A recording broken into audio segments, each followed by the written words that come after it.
Welcome to the Man Cave Podcast with Dan Kasper.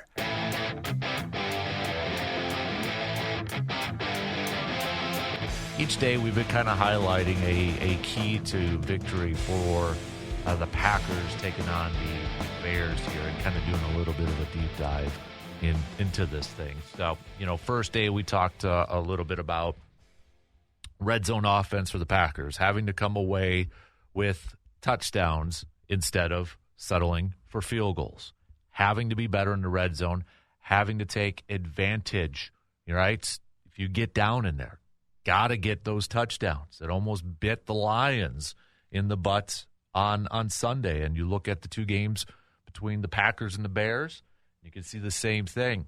Yesterday, we talked about stopping the run for the Packers defense. I mean, that's you're going up against the third best rushing team in all of the National Football League. And obviously, I think that Baltimore game is still fresh in the minds of a lot of Packers fans, and over 300 yards rushing. Today, I think I want to kind of dive into a key to victory that is going to be kind of tough to come by, I think, in some instances here. But I want to talk a little bit about winning the turnover battle. Because you look at this Chicago defense, you hear the phrase bend, don't break a lot when it comes to Chicago. Right, giving up some yards, but when they get to that red zone area, they keep teams out of the end zone. This is also a team that is number one in the NFL in interceptions. Okay, number one in interceptions. And when you talk about turnover differential, they are also number one in the entire league. 22. The next they're plus 22. The next closest team is the Houston Texans at 17. Okay?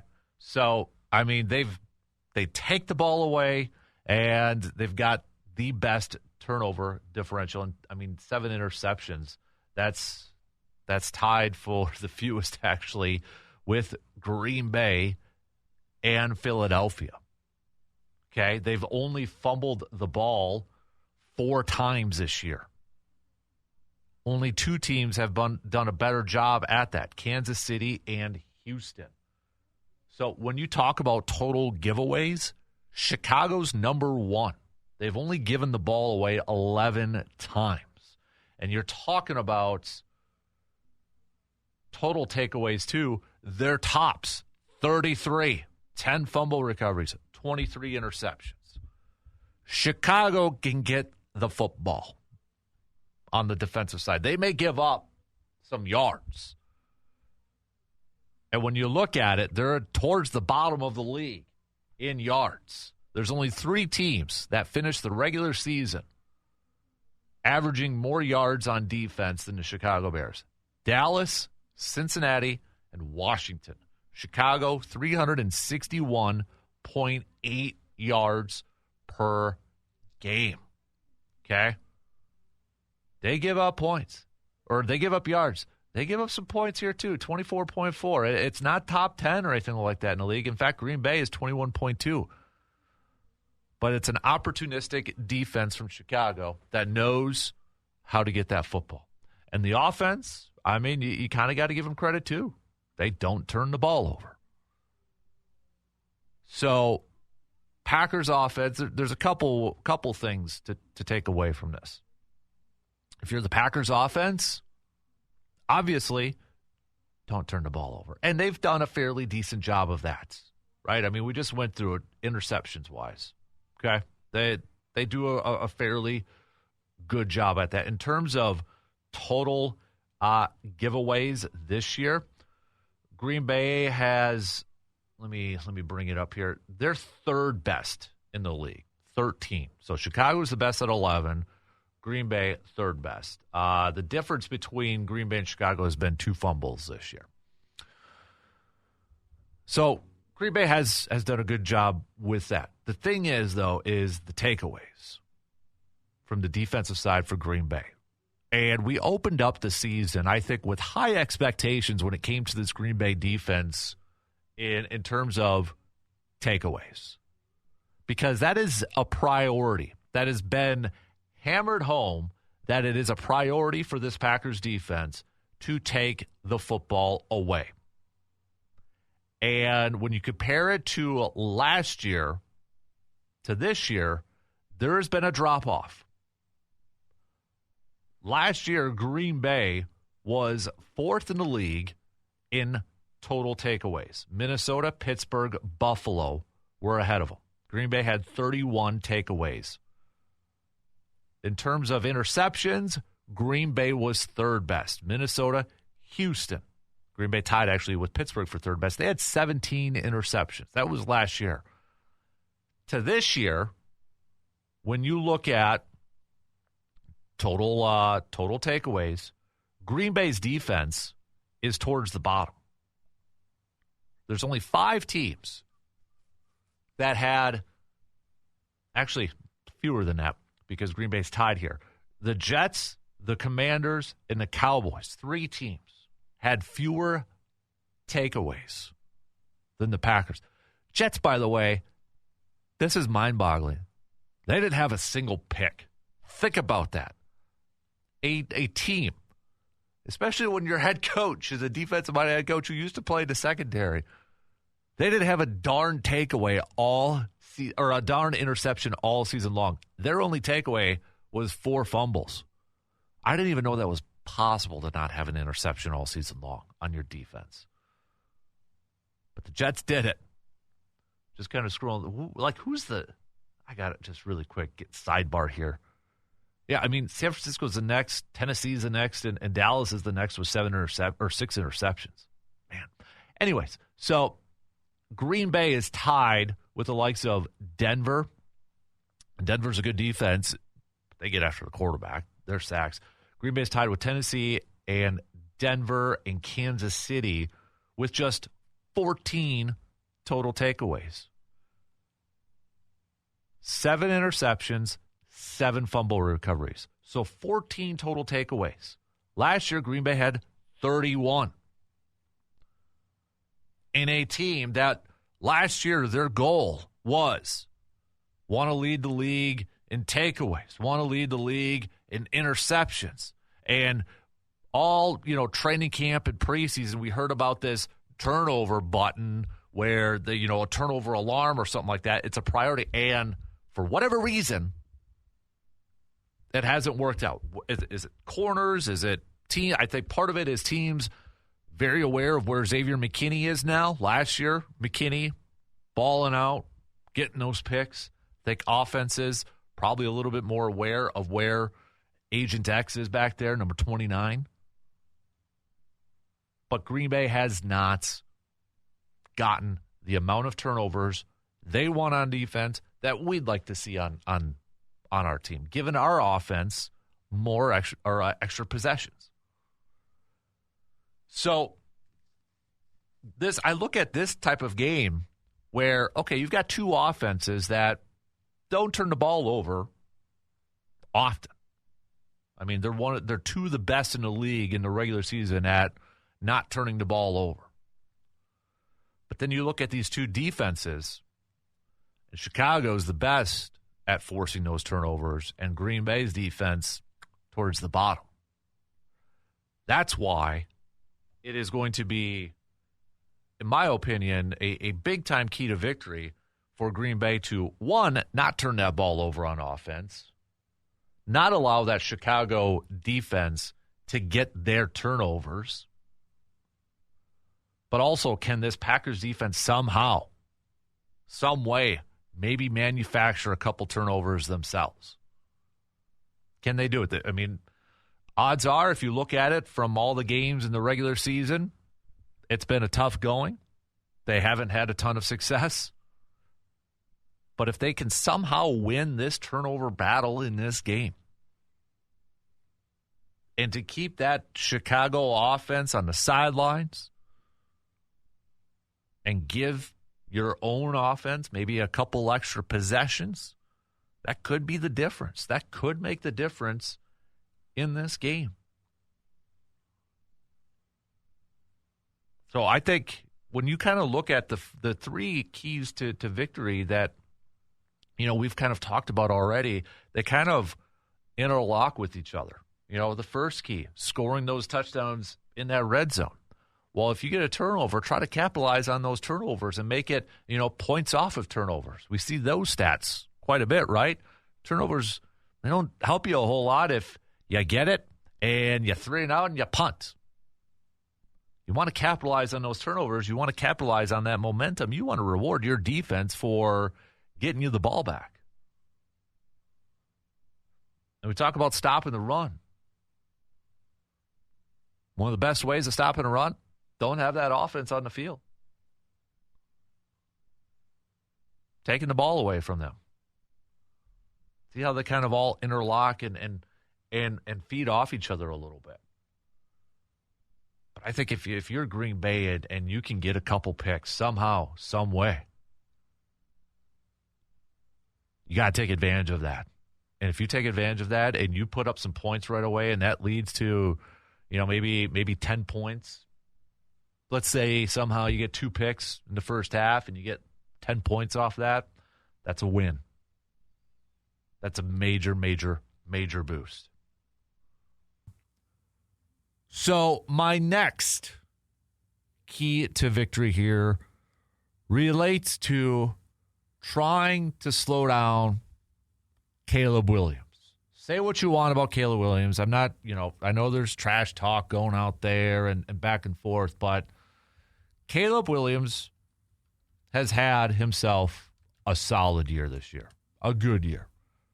If you are a Bears fan, you're probably feeling pretty darn optimistic, a lot better than what you saw in his rookie year. Caleb Williams finished 7th in the league in passing yards, just under 4,000, 3,942.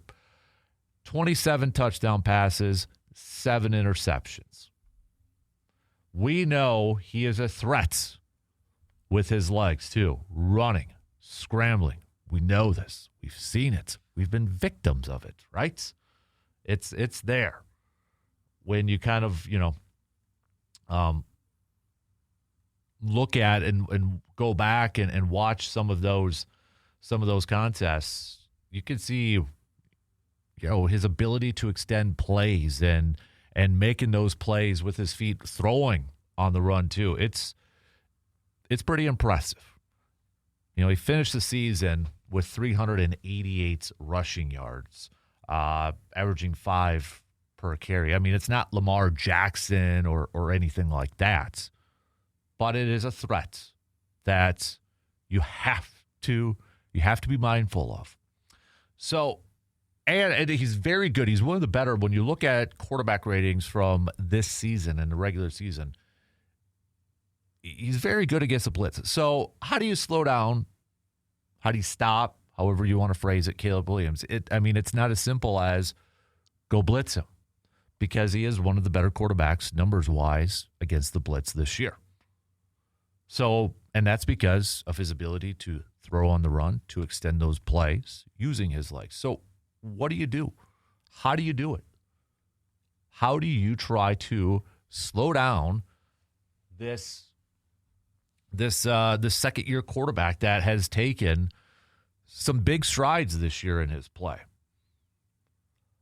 It's complicated, and it's no easy task, especially when you don't have your best defensive player in Micah Parsons in this game. So a lot of it is going to have to rely on scheme from Jeff Hafley, sound football, doing your job. I mean, it's going to take almost a perfect performance from this Packers defense. But in a nutshell, I think, a lot of it is, how do you try to confuse him? How do you try to confuse Caleb Williams with your defensive schemes? He has now seen you twice this year. Okay, obviously he has watched a lot of film. The Bears, Ben Johnson, the Bears offense, they've watched a ton of film on Green Bay's defense, and they have seen you twice this year. Jeff Hafley, what can you do to maybe give him some unscouted looks, try to confuse him, disguise those coverages, disguise those blitzes. I was rewatching some of the stuff from the Bears and Baltimore game earlier in the season.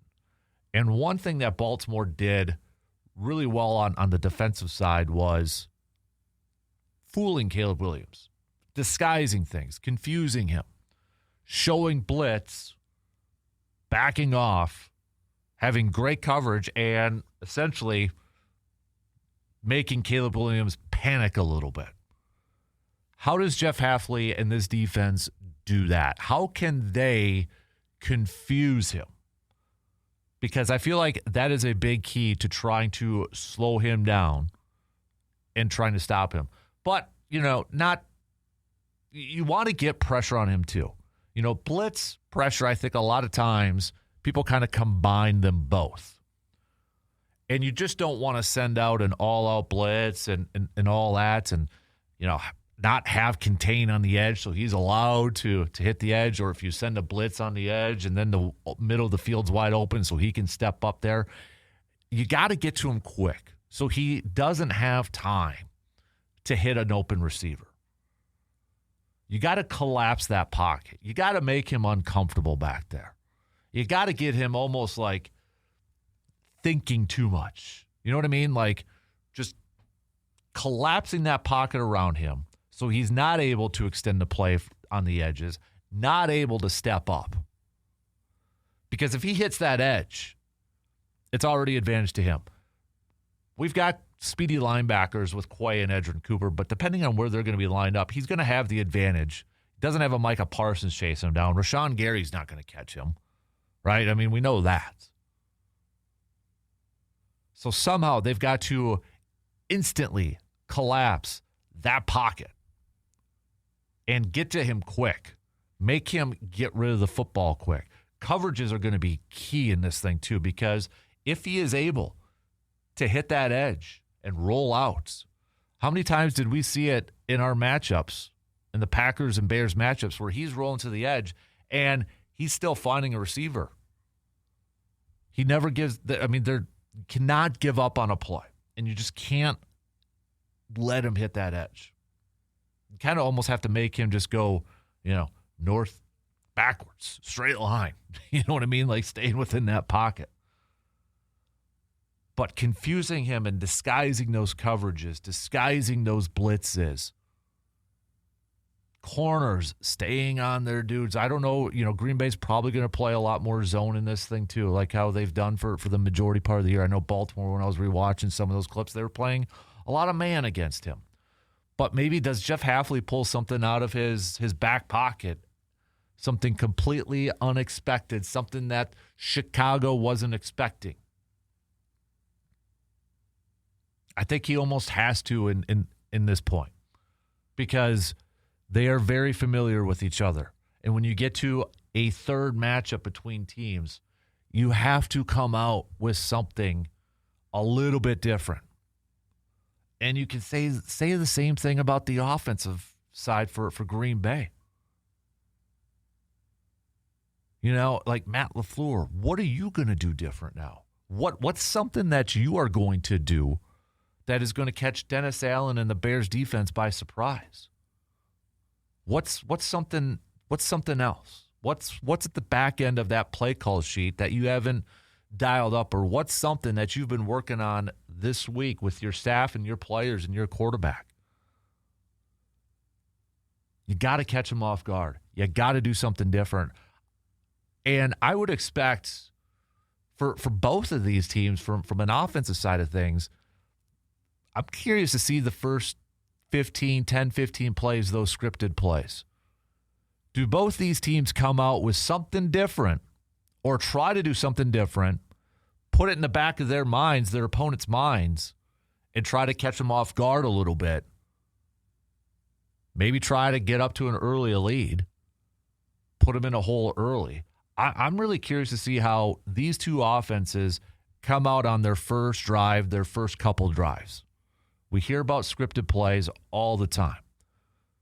Is Ben Johnson going to do something different to try to catch this Packers defense off guard? Is Matt LaFleur going to do something different? Or are they going to be kind of like, in the early rounds of a boxing match, you're just kind of dancing around, maybe throwing a couple jabs here and there. You're feeling out the opponent. And then, like in Rocky 2, you unleash him starting to throw lefty haymakers, right? Rocky 2, Mickey trains him to be a right-hand fighter. Rocky comes out, throwing the right hand, confuses Apollo. And then later on, now hits him with the left, really confuses him, coming from both different ways. I'm kind of curious to see how these teams do that because they're so familiar with each other. Do they try to catch that team off guard right away, or do they hold on to that stuff a little bit later on and just, it's like a boxing match where they're dancing around a little bit and kind of like feeling out the opponents? But I think from the defensive side of things here for Green Bay, when it comes to Caleb Williams, the key here is you got to confuse him. He is an athletic playmaker. I think at times Caleb gets into trouble when he tries to be Superman a little bit too much. But you have to confuse him. He's an athletic, very athletic quarterback that can beat you in multiple different ways. But if you can get in his head, and make things more difficult from him where he's unable to call out those blitzes, he's unable to figure out what's the coverage here, and keep him guessing, that's going to help out your banged up defense quite a bit.